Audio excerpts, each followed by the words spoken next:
अस्सलामु अलैकुम।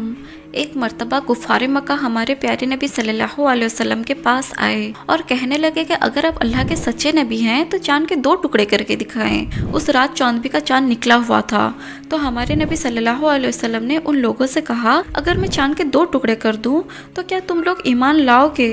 तो उन लोगों ने कहा कि हम ज़रूर ईमान लाएंगे, आप ये मौजज़ा दिखलाएं तो सही। तो हमारे नबी सल्लल्लाहु अलैहि वसल्लम ने अल्लाह से दुआ की और चांद की तरफ अपनी मुबारक उंगलियों से इशारा किया तो चांद के 2 टुकड़े हो गए। एक टुकड़ा मगरिब के तरफ चला गया और दूसरा टुकड़ा मशरिक के तरफ चला गया। और जितना टाइम असर से मगरिब के दरमियान होता है इतनी देर तक यानी 1 से 2 घंटे तक चांद इसी तरह रहा, फिर आपस में मिल गया।